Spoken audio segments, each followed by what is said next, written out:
আসসালামু আলাইকুম। আমি আতিকুল্লাহ। ফ্রি বাংলা টিউটোরিয়ালের পক্ষ থেকে আপনাদেরকে স্বাগতম। আজকে আমরা কিছু সিলি সিলি কিছু কাজ দেখব।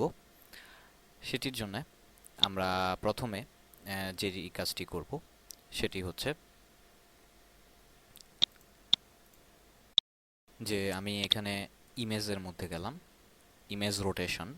সো বুঝতেই পাচ্ছেন যে আমি ফ্লিপ ক্যানভাস, ভার্টিক্যাল, হরিজন্টাল। তো আমি এটাকে হরিজন্টালি দিলাম, তো চেঞ্জ হলো। আবার ইমেজের মধ্যে গেলাম, ভার্টিক্যালি দিলাম, তো এখানে আমার এই জিনিসগুলো চেঞ্জ হলো। তো চেঞ্জ হওয়ার পর আমি যদি কন্ট্রোল জেড দেই তাহলে সে আমাকে আগের অবস্থায় ফিরে ফিরে নিয়ে আসছে। অথবা আপনি যদি এখানে যান, এখানে দেখুন যে রিডো ফ্লিপ ক্যানভাস, আমি যদি এটির মধ্যে ক্লিক করি সে আমাকে কি বলে এটাকে, আমি পরে যে কাজটি করেছিলাম সেই অবস্থায় সে আমাকে ফিরিয়ে নিয়ে গেছে। আবার এখানে দেখুন স্টেপ ব্যাকওয়ার্ড, আমি যদি স্টেপ ব্যাকওয়ার্ড মানে আবার পূর্বের অবস্থায় ফিরে আসলাম এক স্টেপ। আবার এখানে যে দেখুন এবার স্টেপ ফরওয়ার্ড, যে আবার আমি পরের অবস্থায় ফেরত গেলাম। তো এটি actually control Z, shift control Z, alter control Z, এইটির মাধ্যমে আমরা এই কাজগুলো করতে পারি। এবং এখানে দেখুন আমি এখানে যে এই ইমেজটি ওপেন করেছিলাম, ইমেজটির ওপেনের প্রথম অবস্থায় এটি এরকম ছিল, দ্বিতীয় অবস্থায় এখানে ছিল, এবং তৃতীয় অবস্থায় এখানে আসছে। মানে আমার হিস্ট্রিতে, আপনার এই হিস্ট্রিটি যদি এখানে না থাকে তাহলে আমরা উইন্ডো থেকে গিয়ে আমরা এই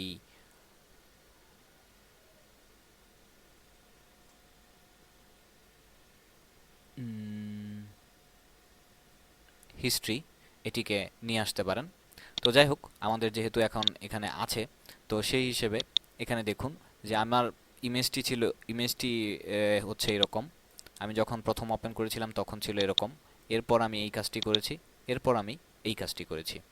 তো এরকমভাবে আমরা অ্যাকচুয়ালি ইমেজটি আনডো বা রিডো, এক স্টেপ ফরওয়ার্ড এক স্টেপ ব্যাকওয়ার্ড, এরকমভাবে আমরা যেতে পারি। কারণ আমাদের কাজের সময় বিভিন্ন ধরনের ভুল ভ্রান্তি হতে পারে। সেই ভুল ভ্রান্তিগুলো ঠিকঠাক করার জন্য আমরা অ্যাকচুয়ালি এই কাজটি করতে পারি। এবার আমি যদি এই ইমেজটি নিয়ে কাজ করি, এই ইমেজটির ক্ষেত্রে আমি কন্ট্রোল জিরো দিয়ে এটিকে নিয়ে আসলাম। তো এটির ক্ষেত্রে যে ধরুন আমরা যে কাজটি করতে যাচ্ছি সেটি হচ্ছে ক্রপ টুলস। ক্রপ টুলসে এখানে আমরা যদি যাই তাহলে এখানে দেখুন আমি এটির উপরে মাউস যদি নেই তাহলে এখানে দেখাচ্ছে যে ক্রপ টুলস, এবং এটির শর্টকাট কি হচ্ছে সি। এবং এটির মধ্যে যদি আমি ক্লিক করি তাহলে আদার্স অন্যগুলো আসছে, বাট আপাতত আমি ক্রপ টুলসটি দিয়েই কাজ করতে যাচ্ছি। তো ক্রপ টুলসটি নেওয়ার ফলে দেখুন আমার মাউসের পয়েন্টারটি এরকম হয়ে গেছে, এবং আমি চাইলে এটিকে ড্র্যাগ অ্যান্ড ড্রপ করে আমার মতো করে যেভাবে কাজ করার করতে পারি। অথবা আমার সেই ক্রপ টুলসটি দিয়ে আমি যদি চাই তাহলে জাস্ট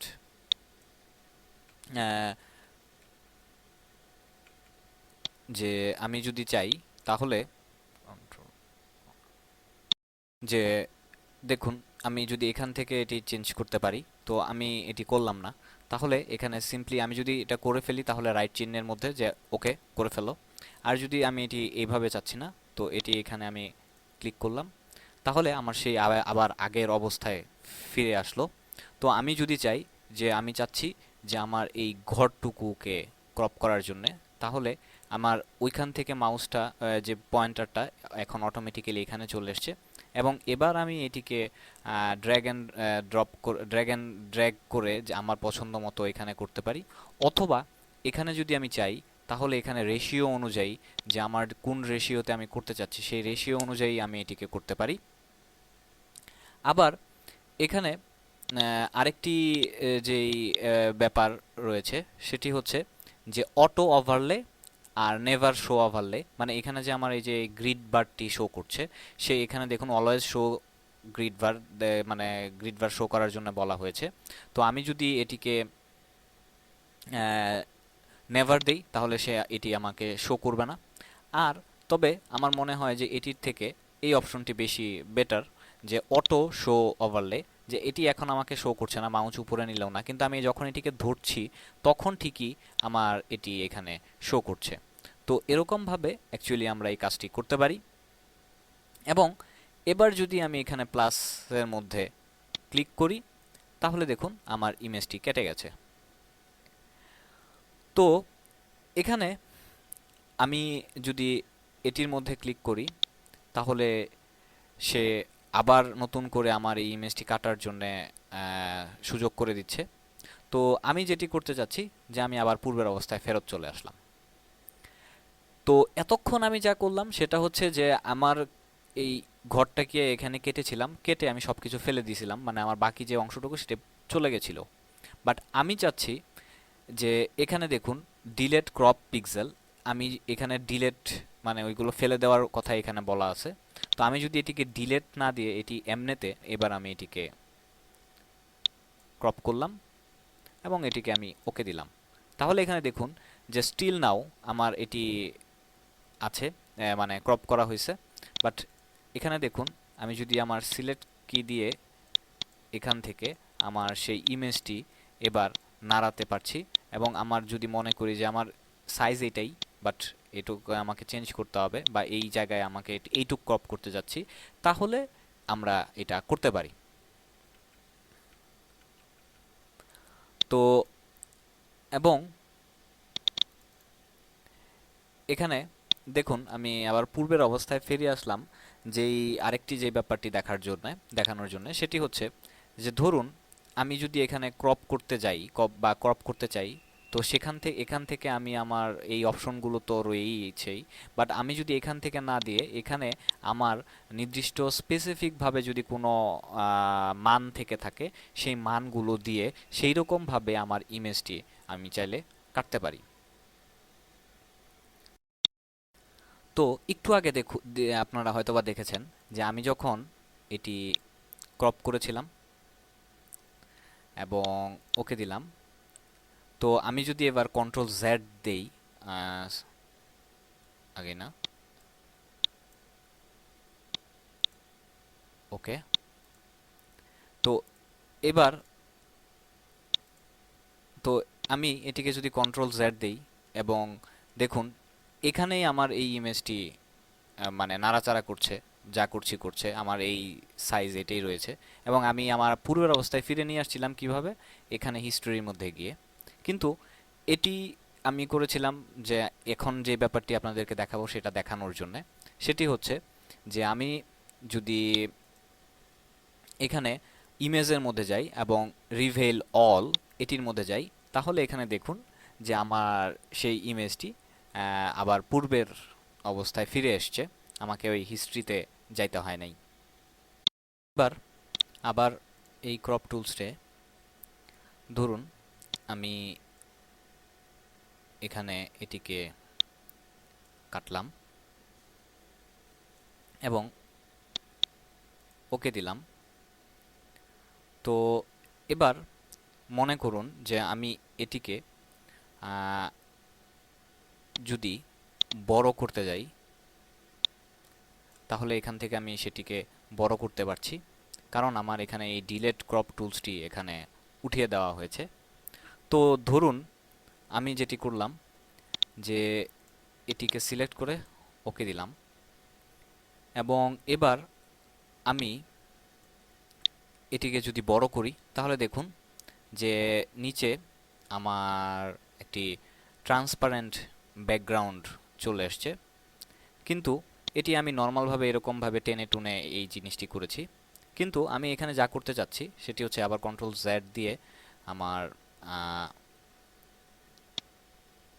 আবার এটিকে আমি এখানে দিলাম, এবং যেটি আমি করতে চাচ্ছি সেটি হচ্ছে অল্টার শিফট প্রেস করে, দুটি কিবোর্ড কি প্রেস করে আমি যদি এবার এখানে বড় করি তাহলে দেখুন যে আমার দুই পাশে এটি বড় হলো। এবার দুই পাশে বড় হলো এবং এখানে একটি কথা বুঝতেই পাচ্ছেন যে আমি যদি অল্টার শিফট দেই তাহলে আমার মাঝামাঝি ছবিটিকে রেখে দুই পাশে সমানভাবে চারদিকে সমানভাবে বড় হচ্ছে, এবং যদি খালি শিফট প্রেস করি তাহলে জাস্ট এটি আমার প্রপোর্শনালি উইথ এবং হাইটের দিক দিয়ে এটি আমার বড় হয়। তো যাই হোক, তো এখানে আমি এটি করলাম এবং এটিকে আমি ওকে দিলাম। ওকে দেওয়ার পর এখন আমি যদি চাই এটির মধ্যে আমি এবার এটিকে যেখানে ইচ্ছে এখানে বসাতে পারি। আচ্ছা, বসাইলাম। এবার আমি একটি এখানে নতুন লেয়ার নিলাম।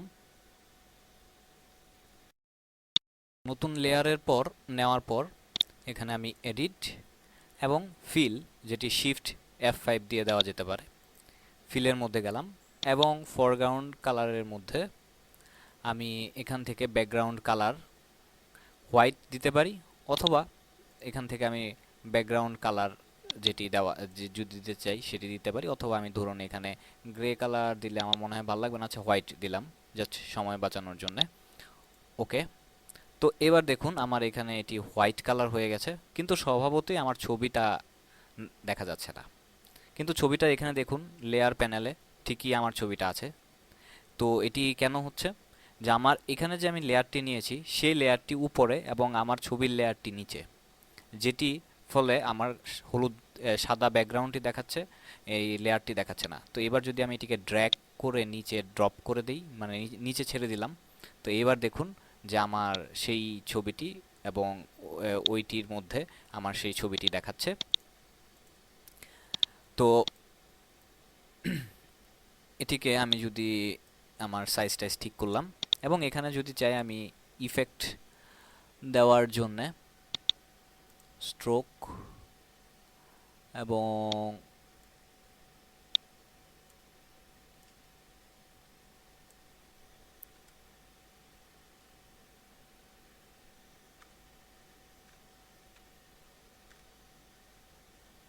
সাত দিলাম, তাহলে এখানে দেখতেই পাচ্ছেন যে আমার ব্যাকগ্রাউন্ডটি, এবং এটি যদি আমি ইনসাইড দেই তাহলে এরকম সেন্টার, তাহলে এরকম সেন্টারটি এখানে সুন্দর লাগছে।